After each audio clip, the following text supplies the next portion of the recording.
اور میرے مقالے کا عنوان جو ہے خاموش ہو گیا ہے چمن بولتا ہوا۔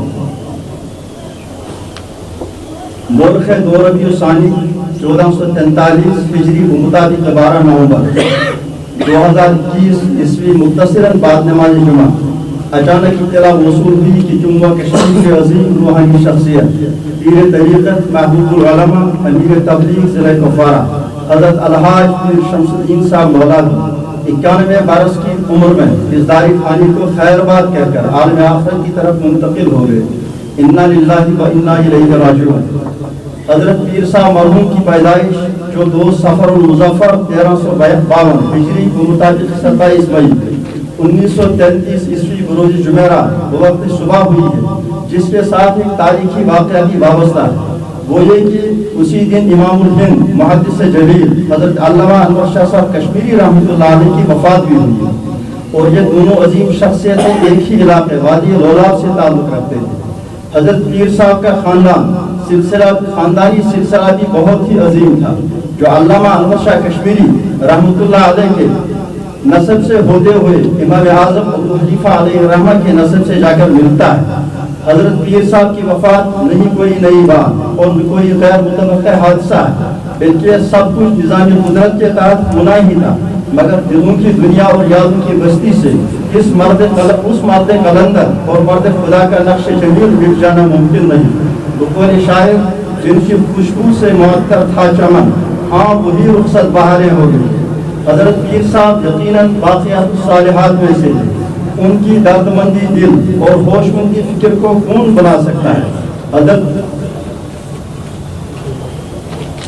حضرت پیر صاحب جموں و کشمیر میں دعوت تبلیغ کے بنیادی اراکین میں سے تھے، جنہوں نے بہت ہی مشکل حالات میں دعوت تبلیغ کے اس مقدس مشن کو گھر گھر پہنچایا۔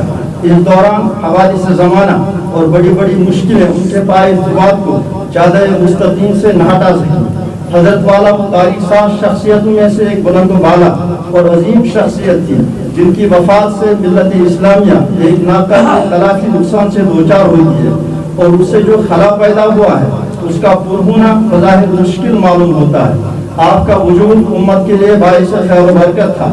آپ کے جانے سے امت ایک عظیم مربی، داعی اور بہترین مصلح اور پیر طریقت سے محروم ہو گئی، بلکہ اس میں کوئی دو رائے نہیں ہے کہ حضرت پیر صاحب وہ مشعل ہدایت تھے جن سے ملت اسلامیہ کو روشنی ملی اور امت مسلمہ کو سہارا ملا۔ رونق بزم تھی وابستہ تمہارے دم سے، تم ہوں گے تو بہت یاد کرے گی دنیا۔ اللہ پاک نے آپ کو زبان بہت ہی شیرین، انداز بیاں بہت ہی خوشگوار عطا فرمایا تھا، جس میں قرآن کریم کی آیات، احادیث مبارکہ اور بزرگان دین کے روحانی اور عرفانی واقعات بیان فرماتے تھے، جو سننے والے کے دل و دماغ کو متاثر کرتے تھے۔ حضرت پیر صاحب کی مجلس میں گھنٹوں دیدار کے باوجود بھی آدمی سیر نہیں ہوتا تھا، بلکہ تشنگی باقی رہتی تھی، اور آپ سے جدا ہونے کے بعد آدمی اپنے آپ کو تنہا محسوس کرتا تھا اور آپ کی خیالات میں گم ہو جاتا تھا۔ بقول جگر مراد آباد وہ کب کے آئے اور گئے بھی نظر میں اب تک سما رہے ہیں، یہ چل رہے ہیں وہ پھر رہے ہیں، یہ آ رہے ہیں وہ جا رہے ہیں۔ آپ دعوت و تبلیغ، اخلاق و عادات، نظم و ضبط، علم و صبر، تقوی و طہارت اور دیگر علمی، دینی اور ذاتی اوصاف و کمالات میں اپنے دور کے عظیم انسان تھے۔ عوام و خاص میں اللہ پاک نے آپ کا ایسی مقبولیت عطا فرمائی تھی جو اللہ کی طرف سے مستحقین کو ہی ملتی ہے۔ یہ رتبہ بلند ملا جس کو مل گیا، ہر مدعی کے واسطے دار و رسل کہاں۔ آپ ممبر و محراب سے لے کر اپنی خانقاہ تک ہر دل عزیز بزرگ اور ولی کامل تھے۔ آپ کو اللہ پاک نے مردم شناسی کا ہنر بھی دیا تھا، ہر چھوٹے بڑے کی دلداری کرنا اور اس کو اپنے ساتھ لے کر چلنا، یہ آپ کی بہت بڑی خوبی تھی، اور آپ ایک زندہ دل انسان بھی تھے۔ خدا بخشے بہت سی خوبیاں تھی کرنے والے۔ چاندنی افسردہ، گل بے رنگ نغمے اداس، ایک تیرے جانے سے بتلاؤں میں کیا کیا ہوا۔ تزکیہ نفوس اور علوم باطنی کی تحقیق کے سلسلے میں جن حضرات کے ساتھ آپ کا تعلق رہا، ان میں آپ کے دادا جان پیر عبدالسلام صاحب، سید مبارک شاہ صاحب شالیمار سری نگر، سید غلام احمد صاحب، المعروف امام صاحب رحمۃ اللہ علیہ کرالپوری سری نگر، اور میر وائس مولانا عتیق اللہ صاحب کے پاس بھی آپ کا آنا جانا رہتا تھا۔ آپ مرشد کامل کی تلاش میں ہی تھے، اچانک دہلی تبلیغی مرکز سے دعوت و تبلیغ کے سلسلے میں ایک جماعت کشمیر وارد تھی، جن کے امیر شیخ الاسلام حضرت مولانا حسین احمد مدنی رحمۃ اللہ علیہ کے خلیفہ مجال حضرت منشی اللہ دیتا صاحب تھے۔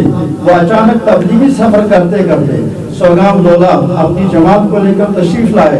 اس وقت حضرت پیر صاحب سوگام مرکزی جامعہ مسجد کے بااثر اور باوقار امام و خطیب بھی تھے۔ حضرت پیر صاحب کا عوام الناس میں خاندانی اثر بھی تھا۔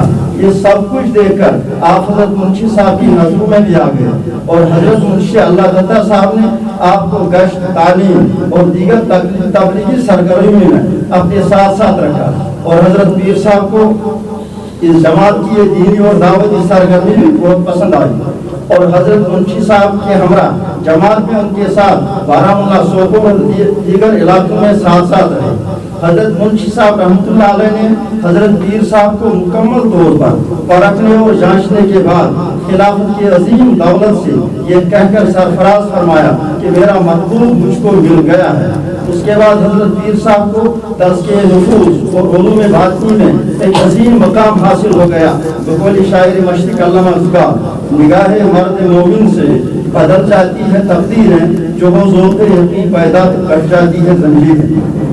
اس کے بعد آپ عالم اسلام کی عظیم شخصیت حضرت مولانا شیخ زکریا صاحب رحمۃ اللہ علیہ کی خدمت میں بھی حاضری دیتے رہے اور ان کے بھی معتمد بنے، اور ان کی خانقاہ میں کئی اعتکاف کر کے ان سے بھی روحانی فیض حاصل کیا۔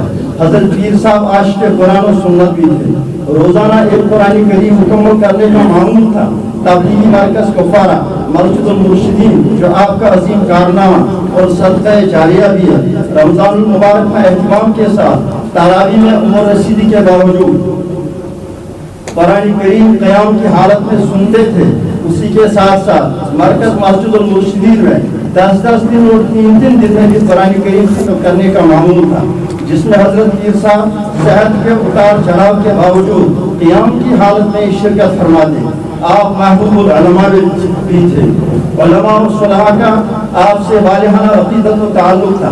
جموں کشمیر یا باہر کے علماء کرام و صلحاء نظام جب بھی مدارس کے جلسوں یا دعوت و تبلیغ کے حوالے سے تشریف لاتے، آتے جاتے وہ ضرور آپ سے ملاقات فرما کر حضرت پیر صاحب سے دعائیں لے کر خود کو محفوظ اور مطمئن محسوس کرتے۔ میرا بھی حضرت پیر صاحب سے رابطہ و تعلق 1999 سے ہے، جب میں دیوبند سے فارغ ہو کر آیا تھا۔ حضرت پیر صاحب اس وقت ضلع کپواڑہ کے امیر تبلیغ اور مرکزی دارالعلوم دیوبند کپواڑہ کے بانی مسافرست اعلیٰ بھی تھے۔ دارالعلوم دیوبند جہاں اس وقت درس و تدریس کا عملہ موجود تھا۔ البتہ حضرت پیر صاحب کو اس ادارے کے لیے معتمد کی تلاش تھی، جس کا تذکرہ حضرت پیر صاحب نے اس وقت کے معروف بزرگ علماء کرام حضرت مولانا عبد الرحمن آزاد صاحب اور حضرت شہید ملت مفتی جمال صاحب سے فرمایا تھا۔ یہ دونوں حضرات بھی حضرت پیر صاحب سے والہانہ عقیدت و محبت رکھتے ہیں۔ ان دونوں حضرات کی تائید سے حضرت مولانا مرحوم آزاد صاحب نے اپنا خط تحریر فرما کر مجھے حضرت پیر صاحب کی خدمت میں روانہ فرمایا۔ مرحوم آزاد صاحب نے خط میں اگرچہ بہت کچھ لکھا تھا، البتہ چند جملے اس طرح تحریر فرمائے تھے کہ دارالعلوم دیوبند کے لیے جس طرح کے فرد کی آپ کو تلاش ہے، میری نظر اس نوجوان فاضل پر ہے۔ بدل نہیں، انشاءاللہ نعم البدل ثابت ہوگا۔ آپ بھی اپنی نور بصیرت سے ان کو دیکھ لیں۔ میں یہ خط لے کر مرکزی جامعہ مسجد کپواڑہ، جو اس وقت دعوت تبلیغ کا مرکز تھا، حضرت پیر صاحب کی خدمت میں لے کر حاضر ہوا۔ چونکہ میں عمر کے لحاظ سے کسی حد تک چھوٹا ہی تھا اور دارالعلوم دیوبند میں موجود عملہ بزرگوں کا تھا، یعنی حضرت مولانا اقبال صاحب تھے، مولانا امین صاحب تھے، قاری محمد علی صاحب تھے، اور حضرت پیر صاحب ایک طرف تو خط کا مطالعہ فرما رہے تھے اور دوسری طرف مجھے بھی دیکھ رہے تھے۔ بلاخر حضرت پیر صاحب مجھے سوگام لولا مرکزی جامعہ مسجد میں اپنے ساتھ لے گئے، جہاں حضرت پیر صاحب آستو خطابت کا فریضہ انجام دیتے تھے۔ حضرت پیر صاحب نے وہاں مجھ سے جمعے کے موقع پر بیان بھی کروایا اور نماز بھی پڑھوائی، اور واپس تشریف لا کر دارالعلوم دیوبند کے لیے یہ کہہ کر میرا تقرر فرمایا کہ بیان بھی اچھا کیا اور انداز بھی گیلانی صاحب جیسا ہے۔ پیر صاحب کے کلمات اور نظر عنایت میری حوصلہ افزائی کے لیے بہت کچھ تھا، جس سے مجھے آگے کام کرنے میں کافی حوصلہ ملا۔ اس کے بعد اب تک پیر صاحب کے ساتھ میرا قلبی تعلق رہا۔